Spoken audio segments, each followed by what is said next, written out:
What's up, everybody? You're listening to the Hustle and Flowchart podcast with your boys, Matt Wolf and Joe Fear. Check it. What's up, everyone? Welcome back to the Hustle and Flowchart podcast. This is Matt Wolf. Hello there. That's Joe Fear saying hello there. That's right. And we actually have a co-host again today. We brought back our good friend Mark Acosta-Rubio to help us interview this guest. I was just thinking it would be kind of funny to get him to pre-record his name so I could splice that in there, like Mark Acosta-Rubio. But do we have him saying his name in the past episodes? I'm sure we could find it. But so maybe this will be edited, maybe this won't. Well, the thing here, no, it won't. Here's the thing: Mark Acosta-Rubio is he's a good buddy of ours, and he's got a lot of really cool connections and guests. And you will hear him again. He will definitely be a co-host on more episodes in the future. But we asked him to join us on this episode because today we're talking to Dr. Steve Ruden, one of the founders of the concept of havening, which is how would you describe havening? Well, havening, I don't even want to really, because Dr. Ruden gave a great explanation. But essentially, it's these he calls them electroceuticals.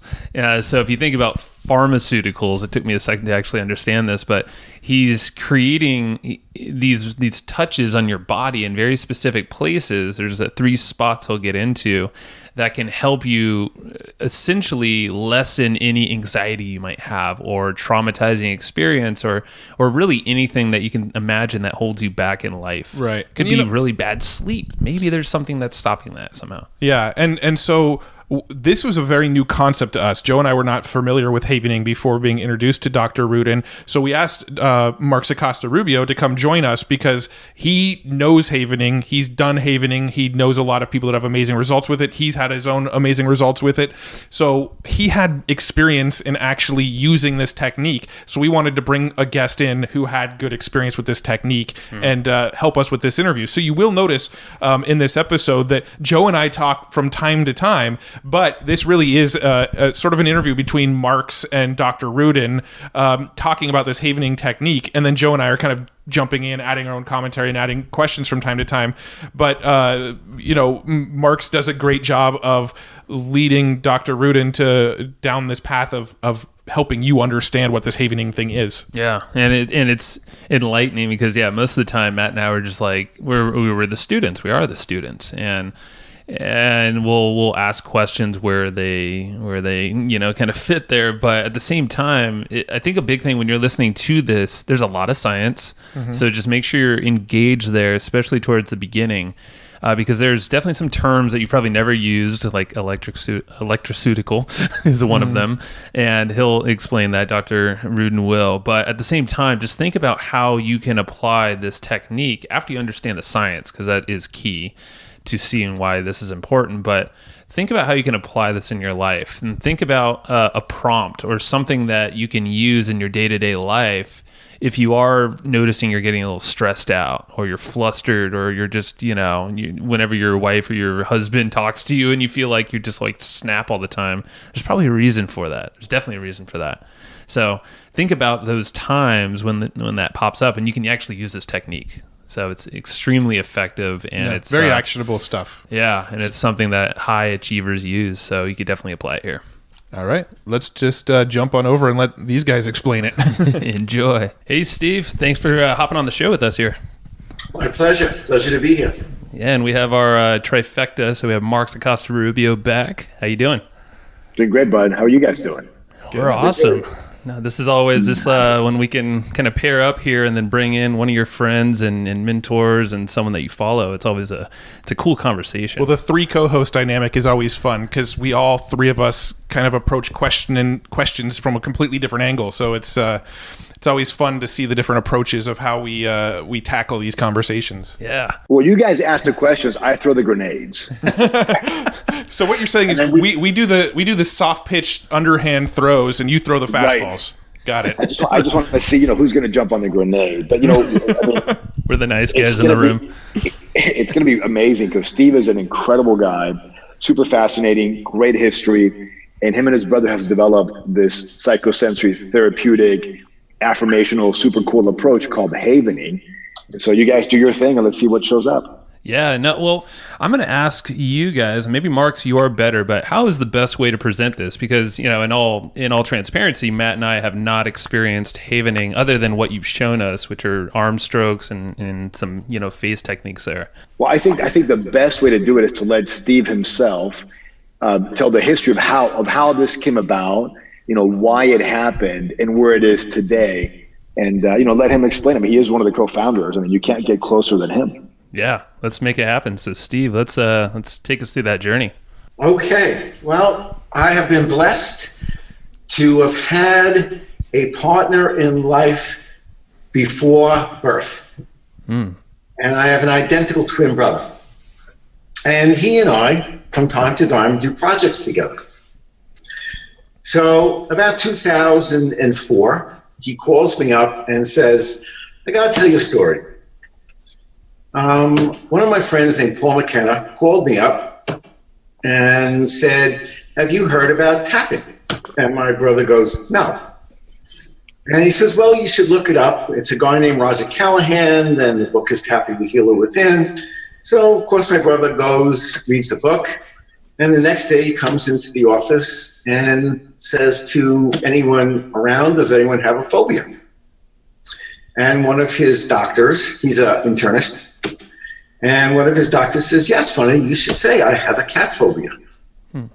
Well, he applies the TFT to this doctor, and lo and behold, the cat phobia disappears. And my brother said to himself, this is interesting. And he then went around and treated everybody in the office within the next hour and a half. Wow. All with the same results. Different phobias, I would assume, right? Well, right. Yeah. Anyway, so he said, let me go look in the literature and see what this is about. Goes, looks in the literature, nada, nothing. He says, that's interesting. There must be a Western, because TFT and EFT, as we could talk about in a minute, involve meridians and more of a chi flow concept, a body biobalancing concept. And havening is more on a Western model of neurochemistry, neuroelectricity, and a whole wide variety of understanding how the interplay of the brain and limbic system, which is our survival system, interplay to create our behavior. So, 2004. My brother and I talk every night for 5 to 7 years. Our wives are not happy, but, you know, and we're talking 3 hours a night every night. Whereas he's doing a lot of research, we're talking it over, we're trying to formulate it. And eventually, after much trial and tribulation, I would say around 2008, my brother starts to write the book, The Past is Always Present. So, Doc, let me pause real quick there just to interject something. For the listeners that don't know, Paul McKenna is probably Europe's most famous, self-help guru, hypnosis guy, and he was a patient of your brother. Is that correct? I can't answer that. Okay, well, fair enough. Well, anyway, they knew each other. And so Paul McKenna, he's been doing, hypnosis, NLP, and all this stuff. And now he's a big proponent of havening because of what Steve is going to continue to tell us now. So I just wanted to let the audience know who Paul McKenna was, Doc. That's cool. All. Yeah. Okay. So what is havening? The reality is, as far as what we see, it's literally a breakthrough concept in how our mind, body, brain continuum works. Now, that's a big statement. Yeah. So if we look a little historically, what we've had existing for health and wellness in general is we've had medications to help people, we've had surgery to help people, and we have psychotherapeutics to help people. This adds another dimension in the sense that we are harnessing our senses and the use of our sense, and in particular, the use of touch to allow the body to heal itself without extrinsic factors such as medication, talk therapy, or surgery. So how is that possible? What did you guys, first of all, how is it possible? And what did you guys uncover? Because you've got this thought field therapy and then EFT, tap, tap, tap, meridian, language patterns, phobia goes away. Your brother goes, that's kind of odd. There's got to be a logical explanation for it. You guys do research, and then what do you uncover actually happens in the brain, or what do we think happens? Well, I think I would say that the model that we've developed has proven itself hundreds of thousands of times correct already. So we have a pretty good feeling as to the model, and I'll try to explain this in very clear terms, so even a person who doesn't have a lot of experience in neuroscience and things like that can understand it. And you guys can chime in if you don't understand what I'm going to say, okay? Sure, Go for it. So the brain and the body are electric, chemical, and magnetic vessels. Specifically, we'll talk about the brain. So how does the brain receive input?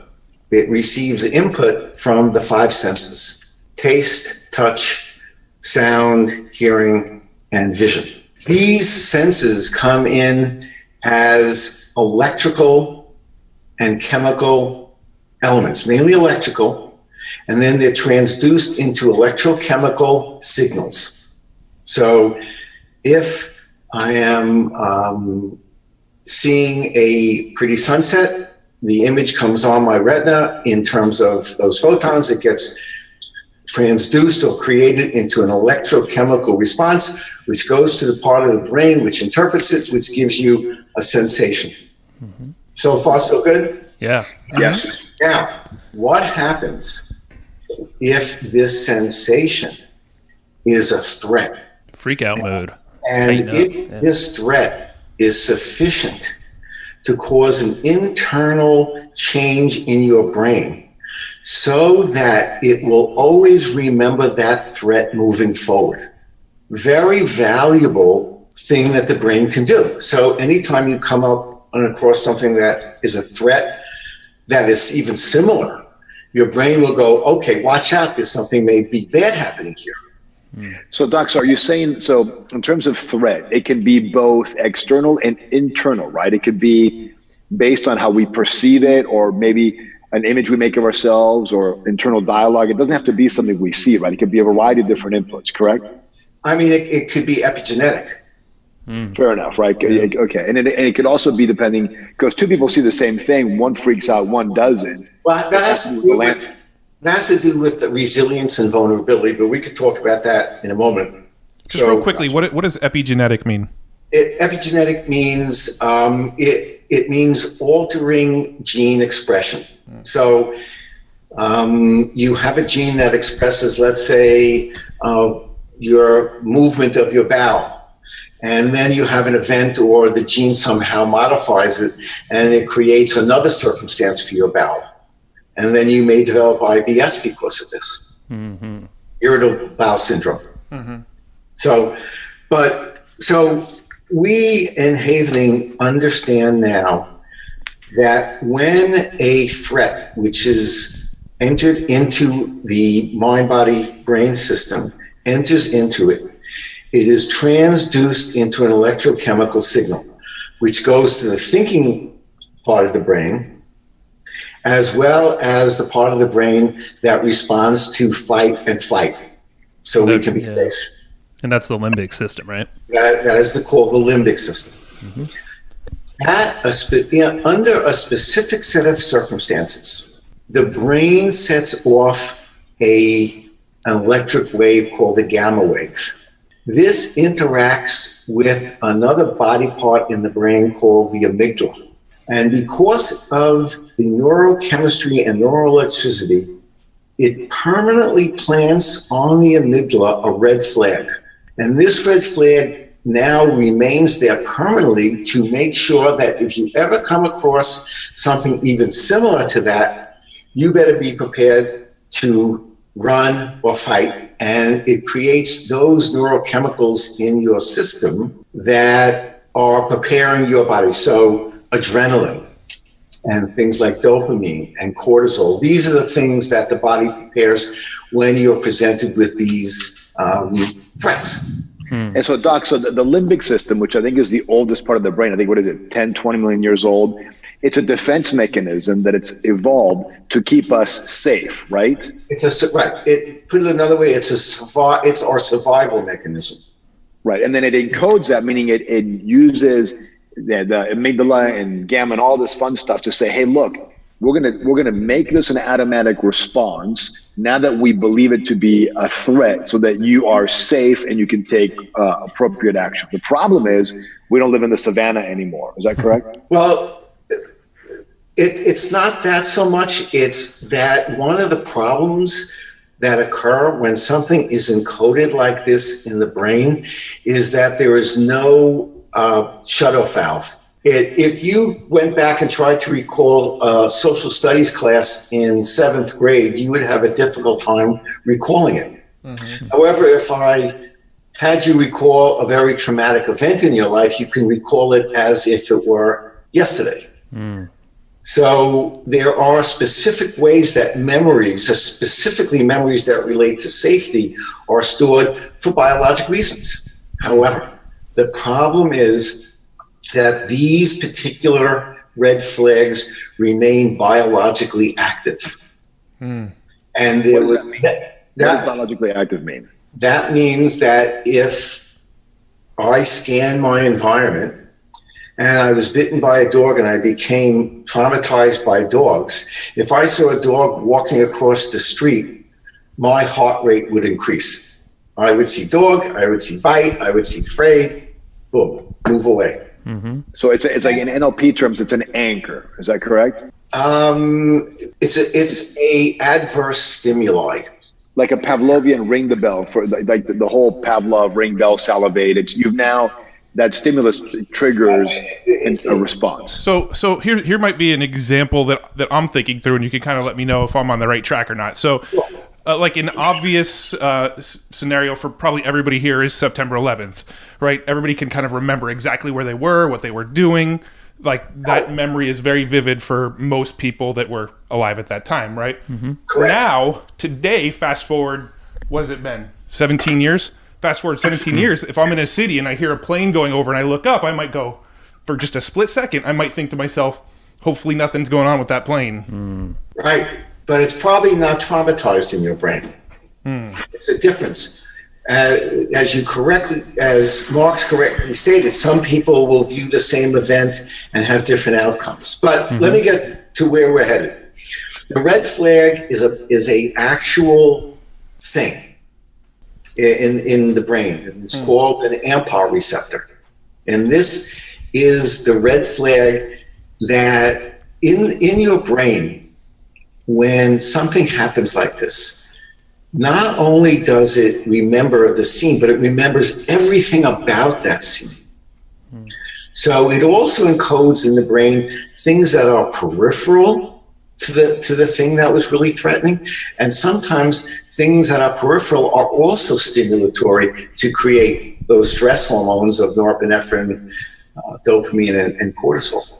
So the problem is that since there's no downregulatory issue, and you see things that are similar to the initial event, your body is constantly bathed in stress-related hormones. Over time, this causes overwhelming stress on your immune system, and that becomes permissive for expression of many symptoms. What Havening does is we use the electrical component of touch. Touch produces a delta wave, and we use the term electroceutical. Now, electroceutical is similar to a pharmaceutical, except we use electricity, and that electricity is generated either by someone touching their client or by the client touching touching themselves. Mm-hmm. And for the audience, touching himself doesn't mean what some of you dirty-minded people think. It just means you're sort of stroking your arms and your face, or applying the two parts and the palms of your hand, which are the three parts that have the highest electromagnetic. The highest delta production. Now, delta waves are a very interesting thing because they really only exist during the third stage of slow wave sleep. They're almost never in the awake state. So we create a paradox for the mind. How do we have delta waves present during the awake hours, and what's the significance of this? So in havening, what we do is we have the person recall the event into their mind, imaginally. They imagine what happened. This activates a certain part of the brain. Once it is in that part of the brain, we start distracting the brain. Have them counting, have them jumping up and down, having the visualizations. So it kicks that thought out of that part of the brain, because that part of the brain can only operate on one thing at a time. So we kind of kick it out. But here's the interesting part. The AMPAR receptors, which were activated by the imaginal recall, are still active for up to 10 minutes post-imagination. We then go in with our delta wave touch as an electroceutical, and we then create a enzymatic and biologic circumstance which removes the red flag from the amygdala permanently. And since the thought which put it there in the first place is no longer available, this got kicked out of the brain, this particular thought, it can't be rethought because the circumstance isn't there. And that's why when this is done successfully, the problem is solved permanently. So let me get this straight. So somebody has what's considered a traumatic event, which basically means some stimulus triggers the amygdala to release these hormones that cause stress, right? Fight or flight system. Right. And then the brain, the limbic system, creates a pattern or a red flag saying, we're going to remember this because it seems to be important and we want survival. Right. The problem is there's no valve to turn that off. And since the brain captures everything in its periphery and at its focal point, you might be living in stress, not aware of it, because the chair that sits next to you at the office might remind you of the chair when you had the traumatic event. And so you're releasing these chemicals, which makes you not perform as well. Then what happens is you, as an havening practitioner, recall this event, gets the person to associate. Now they're in sort of this panic mode or not excited. You begin to distract the neocortex or the thinking brain, counting backwards, whatever, as you stroke their arms or their face to create delta waves, which then bathe this sort of whack-a-mole concept, sort of bathe this and detach, right, these AMPA receptors with that, amygdala memory or whatever you want to call it, so that next time, because you've depotentiated, which is a term you guys use, which means that you've unlinked this, you've broken the chain. When the stimulus occurs again, there's no longer that button that you press that triggers the old fight or flight. You're free from that. Is that correct? 100%. That was said so perfectly. And I'm just thinking now, this is probably, and correct me if I'm wrong, if you're in a situation where you might get stressed or you get some anxiety and you don't really know why, maybe you can't relate that to a previous thing, but it seems like it could be some peripheral thing. Like you said, the chair, maybe it reminds you, but maybe you're not even noticing directly the chair, but somehow it plays into the scenario that you're in right now. I'm assuming the mind remembers it, but actively you're not. Exactly. And that is the breakthrough that we have achieved. We understand this mechanism onto the vibrations of calcium molecules.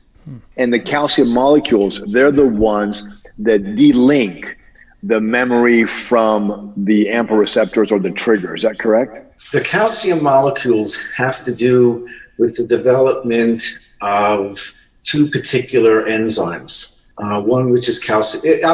I don't want to get too detailed into the neurobiology of it, but the calcium ions attach themselves to enzymes inside the cell, which help implode the AMPA receptor or help build the AMPA receptor.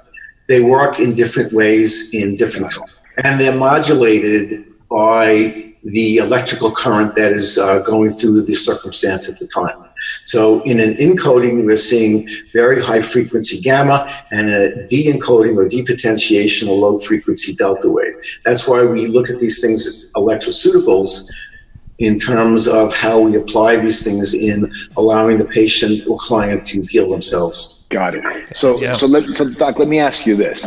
Sometimes entrepreneurs will experience panic attacks for no reason whatsoever, or night terrors, which seems to be the most, and then of course stress. Why is that happening to them, and how can havening help them? Well, let's take panic disorders for a second, just quickly, and I'll give you a quick story about that. Panic disorders seem to have no particular stimulating event. The person just seems to feel all of a sudden overwhelmed. So I had a client come in, and she said, I'm having this issue that you discussed, and we then took a history. And I asked her what was going on at the present time. And she said, really nothing much, except my daughter's going off to college. And I said, well, that's interesting. And what are you feeling? She's feeling very sorry because there's going to be a loss, their best friends. I said, I mean, are you feeling almost being abandoned by your daughter? She says, yes, I almost do. And I said, well, when was the last time you felt this way? She said, funny, you should ask. I was driving in my husband's car 25 years ago, and I needed to get something out of the glove compartment. And in there was a letter from him to my best girlfriend talking about their affair. So I brought her back to that moment, which she found the letter. I then havened that memory or the emotional component away, and her panic issues disappeared. Okay, so this is really interesting, and I think it's important, particularly for the listeners to find out, is that we're going to cover the havening technique in a minute. However, the reason why it's important that if they have, serious issues like this, they go see a havening practitioner, is because really 80% of what makes this work is finding out the intake or the memory of what actually needs to be depotentiated. Is that correct? That's where the art is. Right. The technique is relatively straightforward.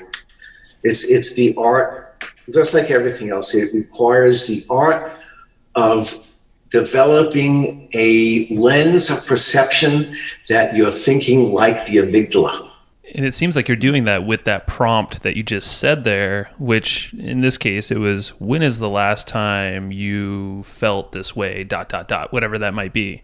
And it seems like that question right there is a perfect prompt. It might be difficult for that person in the time, but maybe your partner or something knows this prompt. If they see you freaking out, they're like, hey, let's go back a little bit here and address that. Right. And so once we find that event and we can reduce the emotional component to that event, then the downstream events no longer hold any stimulation, because that AMPA receptor related to the abandonment issue, which was overlaid to her daughter leaving, is no longer relevant. Mm-hmm. And so this is, I think, super important, right? In the sense that this is a pretty pivotal. In that, basically, I think what Doc is saying is that there are events that may not be traumatic at that moment in time, or they may be. We don't know, right? You might be 6 years old and have a moment that's somewhat traumatic, but not uber traumatic, so it's hard to remember that. But then that creates sort of this overlay. And then as we get older and other things show up in our lives, we become entrepreneurs, whatever the case may be, we might think that something is causing the stress, when in reality, we could handle that pretty well, if not for a much earlier event that has created just sort of overlay landscape where we're triggered more than we should. Is that about right, Doc? You're so far 10 to 10. Okay, great. Yeah, okay. So I was just wondering, how would you go about, or how would you suggest going about addressing these things? Like, is it just in the moment when like a freak out time happens or anxiety, or do you create a list and go back as far as you can, or is there some order? The nice thing about havening is that it can be self-applied. You are empowered. Just like if you cut yourself on your hand, you do not have to consult a doctor for your brain to make that cut heal over. It knows what to do. And our body, this is what is going to be changing in the next number of years, as we move away from treating concepts and allowing more healing concepts to enter into our arena, is that we can literally change the way not only do we perceive things, but on how our body responds. So people who have chronic pain, for example, a vast majority of it is the amygdala. And many times when someone comes in with a backache that has no really physical origin, and we find that this person has a lot of anger, we remove the anger and the back pain goes away. Mm-hmm. So the applications here in terms of how we're applying it, we have a team that we're working with midwives. And we're just getting some early data back that if a mother goes into a high stress environment where she gets very anxious and she starts producing an enormous amount of epinephrine and cortisol and dopamine, that begins to create problems with the birthing process and also increases the heart rate of the child. And we have some pretty well documented evidence now on EEGs of both the child and the mother, that if you haven the mother during this moment and reduce the stress she's under, the child calms down too. That's so cool. This is so cool. It just seems like everything else is kind of a Band-Aid unless you get to the amygdala, like you said with this. Here's how I look at it. We have been good and are excellent, and many wonderful things have happened by the understanding that we have become excellent in treating symptoms. But let's take one small step back from symptoms. And that is, what is allowing the body to be permissive for this presentation? So if we treat the symptom, we're halfway there, but you still have that biologically active stressor that creates the expression of that symptom. So until you can reduce that biologic stressor or that AMPA receptor, then you still have a stressor that's going on physically. So what about this, Doc? So let's say that Susie Entrepreneur is really excited about, growing her business. And for some reason, she keeps finding that she's sabotaging herself, right? She gets to a certain revenue volume, and then she'll do something stupid to bring the volume back down. So she's got this sort of yin-yang mental thermostat. She just can't break through that revenue. Would we be able to accurately say that hypothetically, she may have a encoded event or traumatic event that's preventing her from doing that, and until she can release that or depotentiate it, she may not pass that revenue. Her mom says, I don't want you to be successful because you may leave your kids, I don't know, something stupid, and then subconsciously now the amygdala won't let her succeed because it's trained to stop or to fear or to not move forward. Would that be something that we could address with havening? Absolutely. It's being done all over the world as we speak. Yeah, that's the thing is, one of the things. We have coaches in executive offices, havening coaches and trainers in executive offices pretty much all over the world. But if you, on a nice model to think about it, and if you think about the weight loss industry, which is probably about as big as the economy in the United States. Sure. But why do people lose weight, then relapse, lose weight, and relapse? And it really is because that in many instances, the weight is a protective mechanism. Now, they may have been physically abused, sexually abused, verbally abused as a child, or were objectified in some way, and they gain the weight to prevent them from having this issue on them. And so when you lose weight, even though we know cognitively is the best thing to do, amygdala says, no. We're getting too close to something that makes me feel very uncomfortable, being attractive. And that's why they gain the weight back. So the entrepreneur could have the same problem, right? With no, you get too close. It's a total analogy. And exactly. Just quickly, I can tell you two quick stories. I had two patients, and one guy was an 86-year-old guy, goes to work every day, loves his work. So I said, why do you love your work so much? And he said to me, when I was 5 years old, we lived in the kitchen outside the dry goods place he had, And my father would say to me, he's 86, so this was a long time ago. He said when he was 5 years old, he says, "You're such a good boy. Come into work and you'll help me out here." And to this day, I said to him, "So you're still working because you really want to be such a good boy?" And he says, "Yep, that's probably true." And on the other side of the coin, as I think Joe may have said, that, or you may have said, Marks, where the parents said, "You'll never amount to anything." And then he did that just despite his parents because he was angry. So these dynamics work in so many different ways. Yeah. If that makes any sense to you guys. Oh, look, I mean, I went to became a millionaire the first time out because when I was little, my mom kept telling me, "Your dad doesn't love you." They were divorced. And we lived in the U.S. My dad lived in South America. My mom hated my dad and kept saying, "Your dad doesn't love you guys because he doesn't send any money." So I equated my mom's love with money. So I thought, well, if I become rich, she'll love me, which didn't work out that way, by the way. But nonetheless, it was, whether positive or negative, right? It was still encoded. And so subconsciously, or limbic system, it drove me. Now, so there are sort of positive and negative aspects of that. So, Doc, is there something that anybody can do every day? Maybe, you know, not, I mean, if they need therapy, they should go see a Havening practitioner. But I mean, what can they do daily to strengthen the landscape, to become more resilient, to, you know, be able to sort of program themselves for success more so than they are now? That's such a wonderful question, Marks, and I will answer it fully. First of all, I believe I'm just going to have a little philosophical discussion about the concept of values. Values, I think, are the things that drive us. But if we look at values, it has two levels. A, it is what we value, and then how that expression of that value expresses itself. So in your particular case, Marks, you value economic security because it's very possible that when you were younger, that was something that you felt was very important to you. So that became an underlying value. But you also developed values at that same time of family and hard work and making sure that you do everything you can to move in the right direction. So you had all of this value, and then these values became because of that.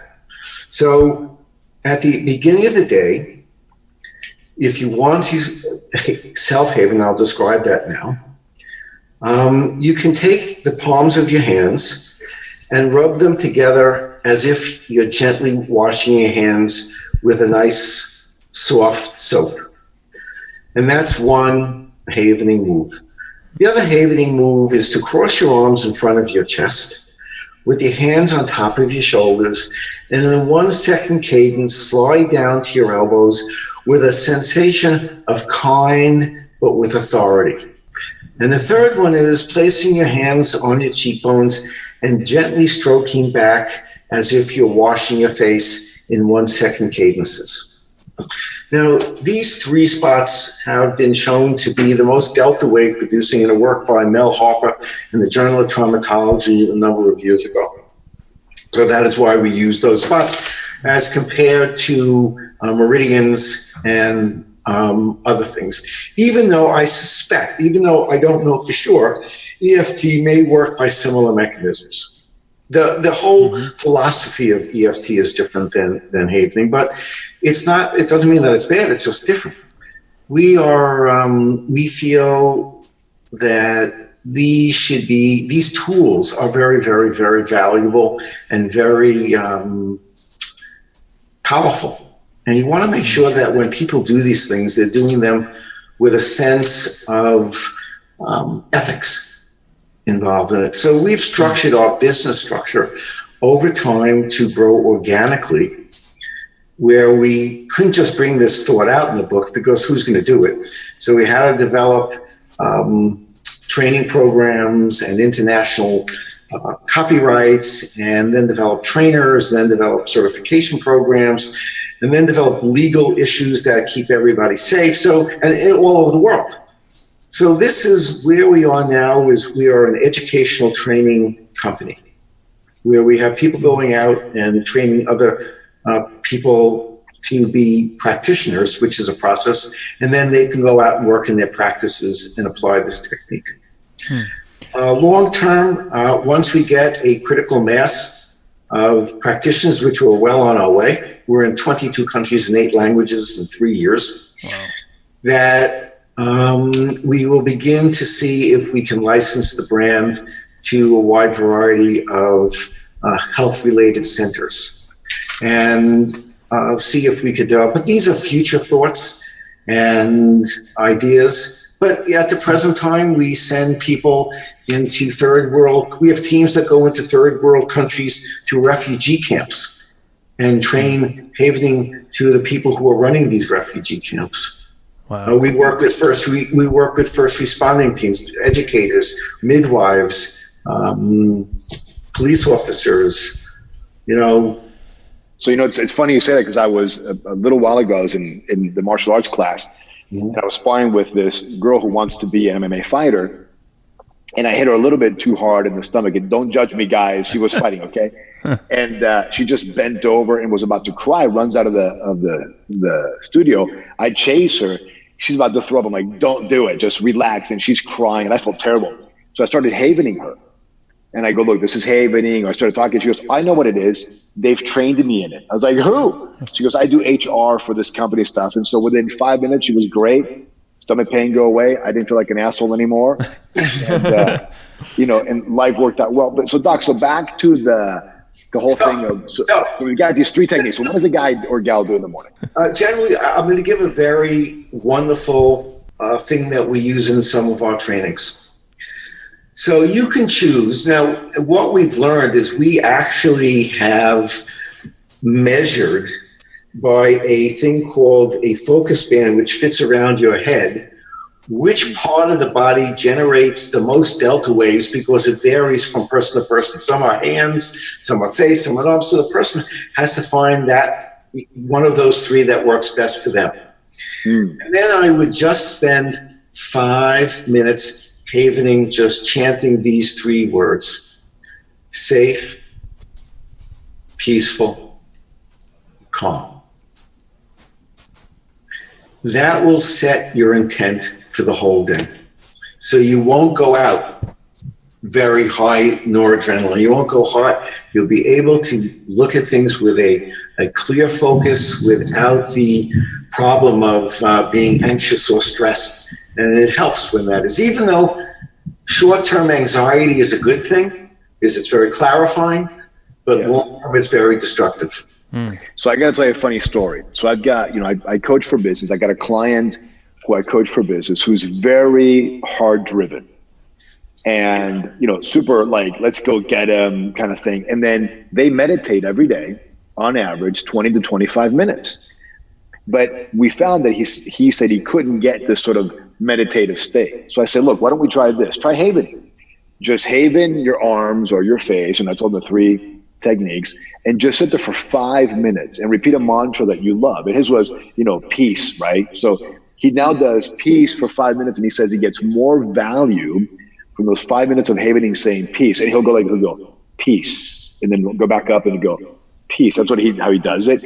He says he feels like he meditated for 2 hours, and he hits the day and he's been more productive and less or more resilient to stress, because there's distress and eustress. So would you then, Doc, say that perhaps havening might be what people are trying to get to when they meditate? In addition to the electrochemical, the electrical delta wave that it creates, it also produces serotonin, which is a calming neurochemical. It's the yin of epinephrine's yang.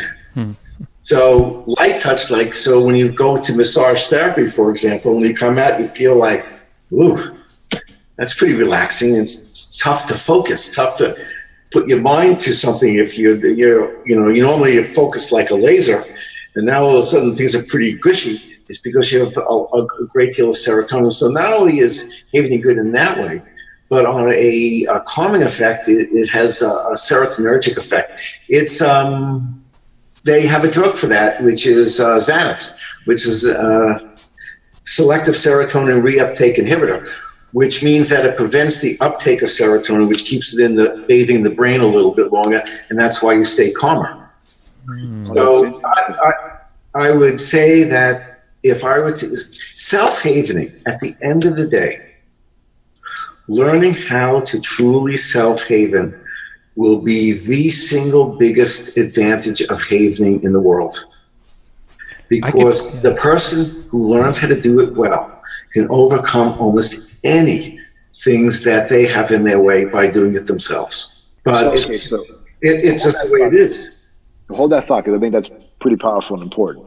You also said, I want to ask two questions, and you also said earlier that the intention behind the touch, right? When you talk about self-havening, you said a soothing but with authority. With authority, that's it, with authority. So that's interesting. So if somebody havens and they're not doing it with a proper mindset, is it not as effective? It's just as effective. Okay, wow. So then why the authority with it? Why did you throw that word in there? Because we want to introduce, in the dynamic of a person havening someone else, the space that's created is in coaching or in therapeutics. Havening has a environment. So imagine two circles, one representing the client, one representing the practitioner, and then a center circle that overlaps those two circles. You can call that the table. And that is where the client puts the thing to be worked on, and the havener brings the thing to fix it. So it is somewhat dissociated from the client themselves, but yet part of the client. So when a therapist havening person applies it, the touch, the intent is to be kind, but show, it's like a wet handshake. Right. So it's kind, but with authority. But it doesn't. It makes us feel safer anyway, right? I mean, when somebody. Well, you want to have something that you feel confidence with. Right, exactly. Watson around with it, so it's kind, but with authority. It's like a limp hug. Yeah, that makes sense. That's the intent that creates the third circle that overlaps the two outer circles, where you can work on the project that you're working on. So what about this, Doc? So let's say that, I'm a big believer in affirmations, right? It's a great way to program the subconscious or the unconscious mind, whether you want to talk about Freud or Erickson, whatever. So I'm a big believer in affirmation. Does havening, if I have an affirmation that says, I am ambitious, and I go, I'm ambitious, I am ambitious. If I start doing havening, I am ambitious, I am ambitious. Does that supercharge the affirmation? Does that help me? Totally. How so?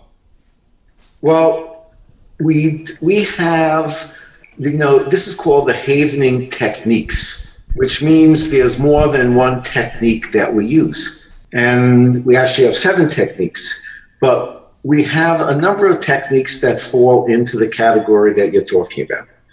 We have hopeful havening, we have outcome havening, and we have affirmational havening. These are 3 subsets of our techniques. And we do, because we've done it, we can actually change the narrative of an experience for the person, for them to ultimately believe that the experience had a different outcome than the outcome it had when they were in real time. So in other words, something happened, you can go back and rewrite history for a positive outcome. Yes. Got it. So, because, from my perspective and the study that I've done, right, affirmations have 2 aspects, intensity and frequency, right? And this goes back to Emil Quay's work. So would it be accurate to say that perhaps when we do havening, the intensity knob gets turned from perhaps a 3 to a 10, which makes it more impactful in influencing the unconscious or subconscious mind? And I'm going to throw this at you, so you'll love this. So the 12th step of Napoleon Hill, or 13th step of Napoleon. 13 steps, yeah. 13th step of Napoleon Hill is the 6th sense. And when you understand what that 6th sense is, when you're doing these affirmations, it is structuring the prism of your sensory input to remove anything that is not relevant to whatever your ambition is. Now, that being said, one has to look at what it is that you value about ambition. Now, because, it's funny you asked that, because, we've had poets come to us who want to be haven for their anxiety. And we kind of look, if we haven you and get you rid of your anxiety, you may not be able to write poetry anymore because you won't have that angst. So everything has to be taken in context of how you want to work with your client. So in the Sixth Sense conversation, when you said that, what brought to mind was a reticular activating system, which of course, when the RAS is active, it basically eliminates anything that isn't the thing you're looking for, right? So let's look at it from a little, right, but there are some new ways of looking at it that may be helpful. We can look at it instead of a reticular activating system, which is really not entirely correct, but we could look at it as a flexible response mechanism. Sure. So because in the brain, it's not just the neurons, it's not just the cortex, but there are parts of the brain called the glial cells. Do you ever hear the phrase, we only use 10% of our brain? Mm-hmm. Yes. What do you think that means? So we can access. You guys have repeated about 100 times. The havening. Never thought about havening? I don't know. But you never thought about what it means. What it means is where that came from was many years ago. The brain is filled with things called glial cells that occupy 90% of the brain surface. The rest is cortex and limbic system. And years ago, the people who looked at the brain thought it was just stuff that held the brain together. But nature would never be that wasteful of space that it didn't have something to do with overall functioning. And when you really dive deep in what we're finding out in some neuroscience today, it's a whole brain phenomenon. So it's not just a reticular activating system. It's not just a limbic system. It's not just all of these things. These things are acting in milliseconds all over your brain to create a safety and an outcome from the incoming sensory input. And how you create that prism is how you will interpret that input coming in and how you will then have a behavioral response to that input. So anytime you want to structure your brain in any particular way to get a lens to go through, use the words. You could even use sentences. You could even use anything, but it structures your brain to think in a certain way and to intake information from your environment in a specific way. This is amazing. And it's literally allowing you to access other parts of your brain that might have been muted because of some experience in the limbic system there. Sounds correct. Like. Yeah. And and going to you, Marks, really quick on that story I think you were talking about with the what was it, the meditation and, kind of chanting, I believe it was. But with me, I've tried to meditate a lot, and without some kind of input or usage of a chant, a repetitive sentence, or even binaural beats where it's using those brain waves, it's very difficult for me to get in and feel like, 2 hours have passed after 20 minutes or so. But I could see with havening. Yeah. Oh, yeah. I know. That's what I'm saying. I'm like this, or even maybe a combination of the two. Once you get pretty good at just try havening for 5 minutes in a quiet place with whatever mantra you want, and then see how you feel. I mean, I've done it. It's amazing. Okay, Doc. So 2 questions, and they can ask more questions. But I have 2 questions. One is, how is havening better than EFT? And I want you to answer that. Not the same. I want you to tell me why it's better, right? And secondly is, so the entrepreneur, the person listening, they can haven for 5 minutes a day, chant the mantra, and that will increase the resiliency, but also begin to do what for them? What else will it do for them? Yeah, well, first of all, I've taken a policy of not saying that we're better than anyone. Oh, shut up. Come on. Come on. You don't need to be PC here. It's cool. We're different. We're just different. Oh, be quiet. Come on. Those boys got nothing on us. All right. So I think the thing about havening is that we are really deep in the science. At the end of October, we will have the seminal paper published in a peer-reviewed journal that describes all the underlying science, all the underlying philosophies, all the underlying approaches. And once that gets published, that will be the seminal paper from all the other papers we'll draw from. So we have a really good, solid background in peer review science. Two, it's simple. The model is simple. You don't have to have any paradigms, any protocols, anything like that. You can either hand wash, arm, shoulder, arm rub, or face. You don't need any particular sequence. It's just different. In addition, in addition, Havening has the other side of the EFT. We do affirmational Havening, outcome Havening, and hopeful Havening. And we also do debriefing in a different way. We have a whole wide protocol that's just different. And we apply our work differently. So it's not that something is better. If it works, it works. That's just a simple fact. I just believe at the end of the day, that which is most efficient, that which is most effective will eventually come out and make its way known into the world. That's what I think. And my job in running this company is to make sure we have absolutely the higher standards of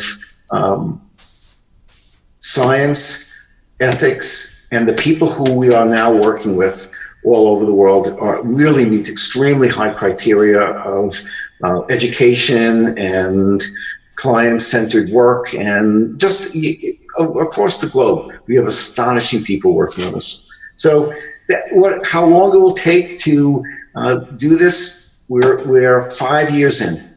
We're 5 years in. And I think that the more we stay on path with keeping our trainings small and expanding these things till we reach critical mass is the way to grow an organic company like this. So I'm in no rush necessarily to do it because we don't have the capacity to treat all the millions of people yet. So as we get closer to doing these things, and Havening can be done on Skype. You don't even have to be present in the room. I would say 50 to 60% of all the Havening that's occurring globally is done by Skype. Wow. And that's just probably based off of prompts. Is that what that would be? What do you mean off of prompts? So I guess a coach, for instance. Yeah. You're sitting there with Skype and someone, and you're Havening with them, and you go, well, and they're Havening, and you're watching them and make sure their cadence is right, they're doing it well, and you have them close their eyes, and you go through our protocols, and you prompt them, and they self-discover. And as they self-discover, they release all the stressors that have been holding them back. I love it. And the fact that it's only 5 minutes, and obviously you can go as long as you want, I would imagine, but 5 minutes. Well, look. Yeah. It's client dependent. We can fix things really quickly, but depending upon the level and severity of the event, there are times that this thing can take a long time. Mm-hmm. And you guys have done things like PTSD, panic disorders, night terrors, anxiety, rape, childhood trauma, memories. You've also done when people have been afraid of phobias, right? Obviously, future pacing, all that kinds of stuff. So do you have a most common, like what do most people come see you for, or anybody in general? That's very interesting you asked that question. We just did a deep dive survey with some of our people out of South Africa who are really brilliant in this. And the two most common presentations of our certified practitioners are anxiety and depression. And I could see that spanning that doesn't matter what you do for a living, where you live, or anything. We're all living with some sort of that at different severities, like you said. I don't worry about I never worry about my practitioners having clients. Yeah, no kidding. You're in a good spot. We have a site in LA with a Dr. Kate Truitt, who is beyond brilliant neuroscientist, MBA, PhD psychology. And in 1 year, she came back from being retired to opening up a havening practice. She now has 3 psychologists working full-time for her. They're doing training. She bought the property. She built a training center. She's seeing 25 to 30 patients a day for havening in her clinic with 3 other psychotherapists, all within the scope of 1 year. Wow. There you go. Anybody listening?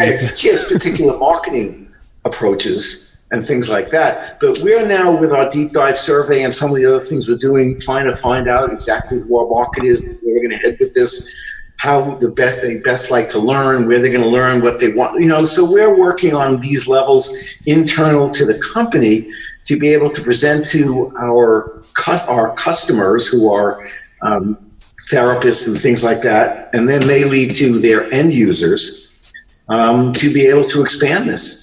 Because we have to be invited into the world. Mm-hmm. This is not something you thrust onto the world. So you have to be invited. But a lot of things are happening in many wonderful ways. So we just wait to be invited, and it will come. Yeah. And I would imagine, there's probably start with the most basic thing, the most calming, and I love the safe, peaceful calm for 5 minutes. That seems like the easiest door into this whole space here. Yeah, I know. Mark's just a minute ago asked a follow-up question about what other sort of expectations would we have after days, weeks, months of just getting in this routine. That's a very, very good question. To some degree, it depends on where you're starting and depends upon what your issues are. Mm-hmm. But generally speaking, we are seeing an increase in overall resiliency of the individual and reduction in vulnerability. So things do not throw you as quickly, or the level of height of the intensity. So let's say you're in the middle of a meeting and it's not going well. Mm-hmm. And now you're freaking out because everything's dependent upon this thing going down. You walk outside for a minute, haven your face, haven your arm, safe, peaceful, calm. You come back in there, you're much more centered, and you present so much better. Rather than a deer in the headlight, you present as the person that it is that you are. And those are very powerful places. Yeah. So, Doc, is it true to say that when people get stressed out, the amygdala or the limbic system hijacks the individual instead of letting the neocortex or the thinking brain be in charge? And so when you haven, you're more likely putting that dog away in a nice, safe place for when you need it, rather than letting it run you all over the place. Absolutely. But understand the issue that it's not just the amygdala, it's not just the cortex, it's not just consciousness, it is the brain. We are just uncovering. That's the way I could say this, is this what we know so far. But as we expand this base of knowledge of this point of view that havening has uncovered, it expands the view of how other things begin to interrelate. Because most of the psychotherapeutic and neuroscientific world are very, what I would call, neuronally driven. They think it's all about the neurons only and how these things interplay. But it's more than that. And I just think we're coming to understand that better. And I don't mean to say that I know anything more than anyone else knows, but I think we're just seeing a different interplay of how we're going to be interacting with the mind-body experience. And we're going to see more healing modalities come, more mind-body interaction become more common stream. Just look how long it took for chiropractic to become mainstream, or acupuncture to become mainstream. Decades. So I have the long view, and my view, generally speaking, when you read the literature, from introduction to acceptance is about 17 years. Wow. But during those 17 years, if we can build a great foundation, if we could build an organization that is responsive, like our website now is almost fully automated, and we can really do things that would take 5 people all day just to flesh out. Now people do it themselves, and it's all self-running in that way. So in Marx's point of view, the evolution of our business is similar to how he runs his. More the individual, the end user or the customer or our client uses it to their own benefit, where we don't have to get into change their for example, their bio, we don't have to change, or if they want to sign up for a course, it's all done automatically. Or they take the science exam. All these things are now done automatically, so we remove them from our hand-on-hand, day-to-day work. So these are parts of the process of creating a larger business. So if you do havening every day for 5 minutes, let's say after 30, 60, 90 days, really you're shedding away the things that are less you, and you're becoming more of your authentic self, which allows you to be more resilient and capable and productive. Is that right? We have people who are end state haven themselves. That means there's nothing left. But I know these people very well, and they're just beautiful people, and they tell me these stories about themselves. Oh, I think Lou's one of them. I love her. Yeah, Lou's exactly. Lou is the perfect story. Lou McKay is Louise McKay is our international director. He runs our international division. Can you give a quick story on her, just to let us know a little bit here? If anything's not clear, that's okay. These are very, very, Marks may know them, but I'll tell you a story. I have no shame. I would rather not be the person that tells the story. Yeah, you go ahead. So you can take the book. No, look, Lou is amazing. She basically. That's why I first got introduced to havening. Was I went to her to teach me, and she's the queen of self-havening.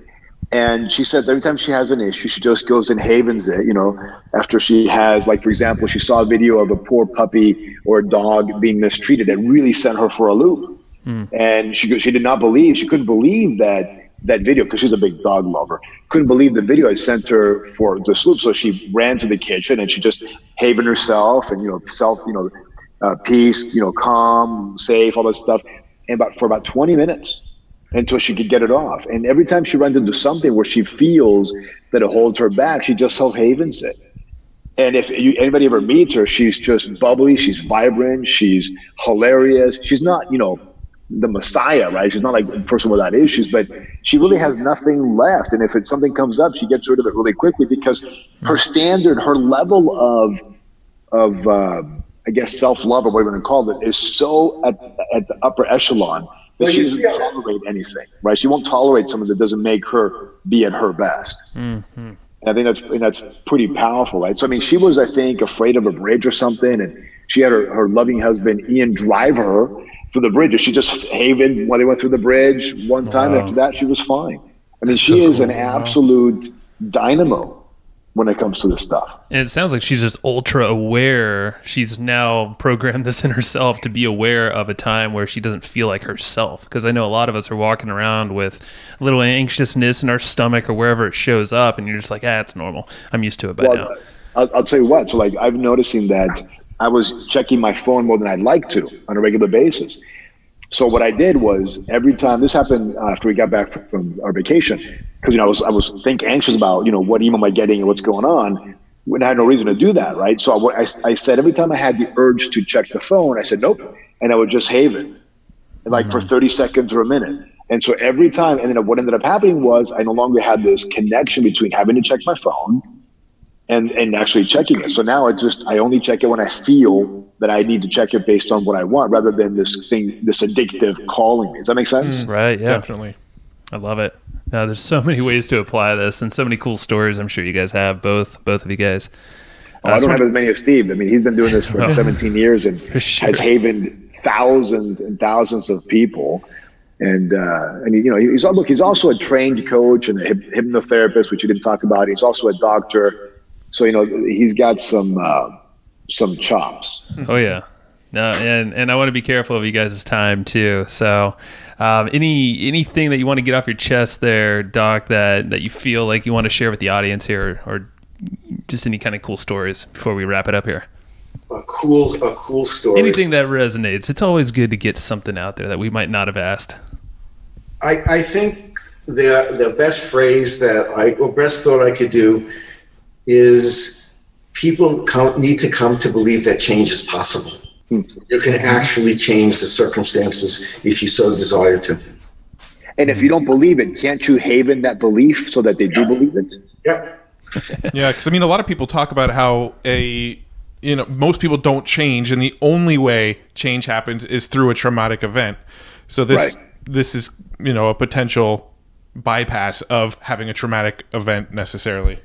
What I was trying to get Doc to say, which he didn't say because he probably didn't want to say, was if you self-haven for 5 minutes a day, just safe, peaceful, calm, changes in your life will begin to manifest that you didn't expect. You might become a better parent, a better, friend, a better husband, a better wife, a better business person.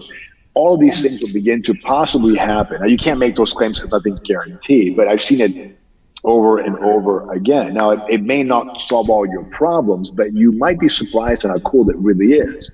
And if somebody does need some help, then they should probably go to, is it havening.org? Is that right, Doc? Yep.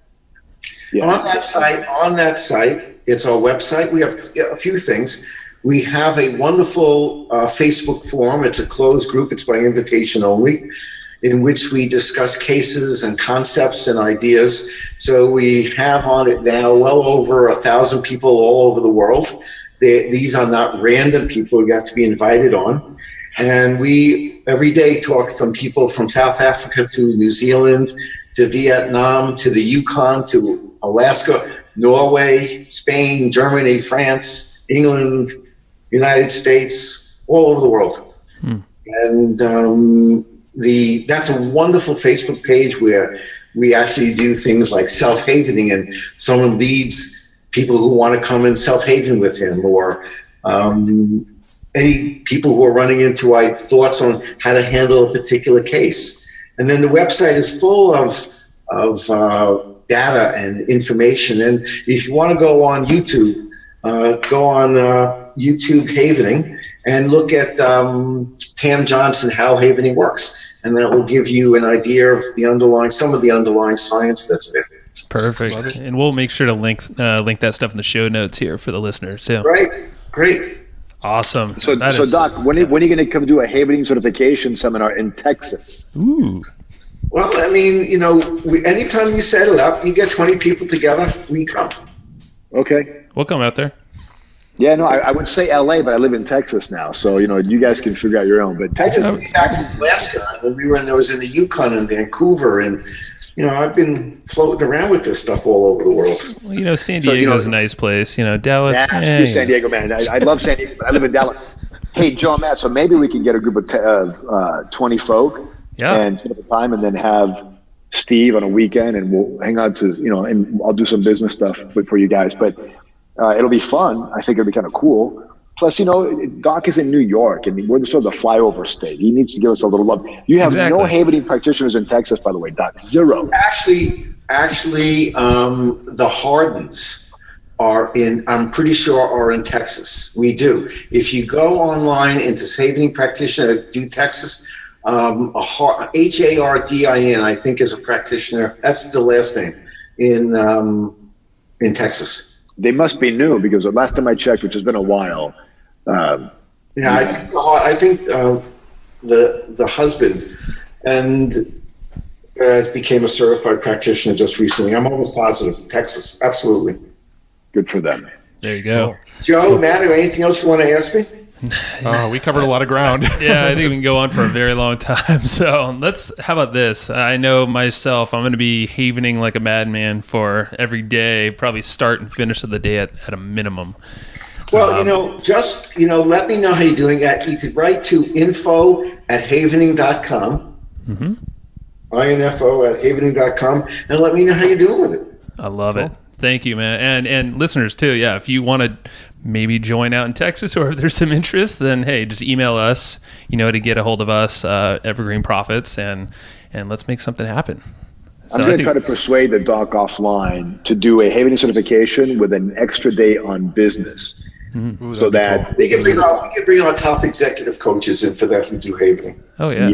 We have executive coaches that are just ridiculous, and they just haven these CEOs and get them moving in the right direction.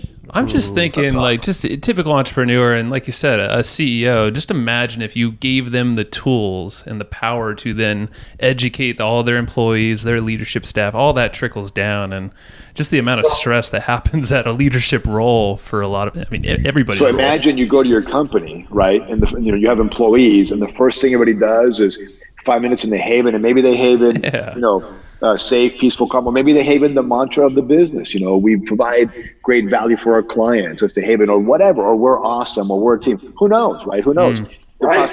On the positive aspect, really are endless. Yeah. And plus, also, you shoot off mirror neurons, which gets everybody lined up in rapport. I mean, there's just, I can go on and on about all this stuff, but for the doctor's sake of his time, I think we probably should say thank you and move on. Right? We do give you thanks. Yeah. Well, as I said, I'm available at info@havening.com. And Marks, I want to thank you for setting this up. Yeah, thank you. Joe, Matt, it was nice talking to you. And maybe we'll do this again sometime. I love it. Yeah, we'll get some experience under our belts and maybe meet up, and we'll definitely can plan around 2 here. Thank you so much. It's been fun. Great. All right, guys. Marks, have a good night. Matt, Joe, enjoy. I'll catch you later. All right, bye-bye. All right. Thank you, and I hope you just enjoyed this episode you just listened to. Now, right now, before we sign off, I have a few things I would love for you to do. So the very first thing is to go find our guest on Facebook and tell them that you loved their episode with us. That's going to help them just feel good about themselves, but also it's going to spread the word a little bit more for us. So go find them on Facebook. Everybody's on Facebook, and go say that you love their episode and maybe one cool thing that you learned there. The second thing is to go to iTunes and subscribe to our podcast. Just look up Hustle and Flowchart and hit the subscribe button.